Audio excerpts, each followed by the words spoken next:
Hey, I'm Doublelift from Team Solo Mid, and this is my basic champ guide to Lucian. For solo queue, Lucian's got to be probably an 8 or 9 out of 10. He's just all around really good. No real counter picks at the moment. If you lose lane, you probably got outplayed, or you could have done something much better. So he's super lane dominant. He's got no problems mid game. His late game is a lot better than it used to be, so still good. Like overall, he's just the full package AD at the moment. Best blind pick AD by far. Best solo queue AD, maybe even a 10, but I'd say 10 is like an unattainable rating for solo queue. Lucian's laning is super strong. You can dictate the pace level 1. With the melee support, you want to get pushed in, so try to control the wave to get pushed in and poke with your Q. With the range support, you generally want to push them in and play sort of away from the wave. Try not to get too close to the tower, but poking them. With some supports like Thresh, you actually just want the wave to be completely even. It really just depends on the matchup. I mean, always depends on 2v2 matchup, the jungle pressure, things like that. If you did a camp, if they did a camp. Really, Lucian has such good wave control because as you Q the wave, you'll poke them, and most ADs have really big problems pushing and poking at the same time, but Lucian has just such a powerful tool with his Q. He also can get away from pretty much every gank with his E. It's just such a fast and pretty long dash. In his laning phase, play aggressive, play confident, and use your Q really often and try not to waste mana on your E. So before a team fight even starts, you should probably look for a culling opportunity on a backliner.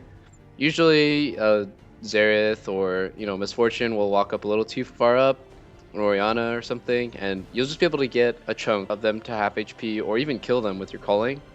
And you want to always look for these opportunities to blow big cooldowns or get people really low before a fight even starts, because culling is a waste of time when a team fight's going on, but before the fight it's got super long range and you can move with it, so it's OP. I'll even use culling sometimes to blow Alistar ulti because it's totally worth it. And then when a team fight starts, you want to just always be using your abilities. With your build, you have 40% CDR, so usually the right combo is auto Q, and as the autos are in midair, you'll dash, then you'll get the second double auto W, and then on that light slinger, your W's light slinger, you'll dash again, and by that time your Q will probably be back up, or you'll have to stagger like one auto and then Q, and then just keep repeating this process of just spamming your Q and E and making sure you're maximizing the cooldown reduction on your light slinger. For the most part, you'll be able to kill a tank in like 5 seconds or something really insignificant. I think Lucian is really strong in competitive play because you can blind him. Usually, AD counter picks don't really exist too much. There's like Draven that counters Vayne. You'll see the pocket picks for ADs, but the best ADs are always the ones you can blind pick that will fit in any team comp. Right now, that's Lucian, and he just does extremely well in every situation. Even in the face of all of his potential counter picks, he still does fine. Like, he can still farm out and do an average job. So I really expect every team to pick him early. He's not ban worthy, but definitely he's pick worthy early. And yeah, I mean, if you're a competitive team and you want to do well, you need to learn how to play Lucian. First tip on Lucian is the WE. You press W and E at the exact same time. As you're casting it, you'll kind of slide with your E. Okay, first, you should understand how the animation works. So all you need to do is worry about the first auto. As soon as the first auto goes off, you want to dash. Usually people I see will Q, they'll double auto, and then those 2 autos will hit, and then they'll dash. You pretty much always want to animation cancel. If you do it too fast, then your autos won't even go off, and that will really suck. If you do it too slow, then you won't get the cooldown reduction. So it's really just about working on your timing, working on your combos. Even practicing on creep sometimes will help you.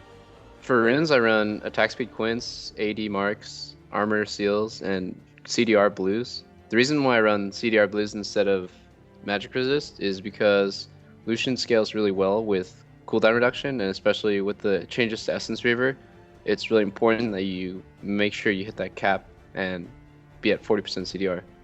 Lucian's masteries are really similar to pretty much every ADs now, except for Corki. Going for River of Battle is definitely the best, especially on Lucian when your passive is getting double autos and you're casting a lot of abilities, which increases the rate at which you stack Fervor.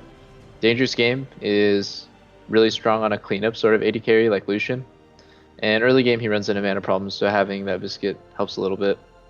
But mostly you pick this mastery page because it's best on every AD carry except for Corki, who goes Thunderlords. Get used to running this page. If you main AD carry, you're probably only going to need one for the next couple months. For Lucian's skill order, you want to max Q first and go Q level 1.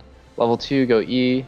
Level 3, go Q again, and then just get 1 point in your W at 4 and then leave it for basically the rest of the game. Maxing Q first, then your E, and your ulti whenever you can. Lucian's item build has evolved a lot across competitive play. These days, the best build, in my opinion, is Essence Reaver into Fire Cannon Lucidity Boots. This is going to give you exactly 40% CDR, which is super strong. Lucidity Boots also happens to be the cheapest boot upgrade, tied with Boots of Swiftness. Once you get 40% CDR in the spike, you're going to be able to dash in and out and cast your Q more often, which is just going to compound on itself. So it's kind of like a cyclical spell rotation you go through, where you're just dashing, Qing, and dashing and Qing more. Having CDR really just assists you in doing what Lucian does best. Thanks for watching this basic champ guide on Lucian. Make sure to check out guides like this over at lawclass.com.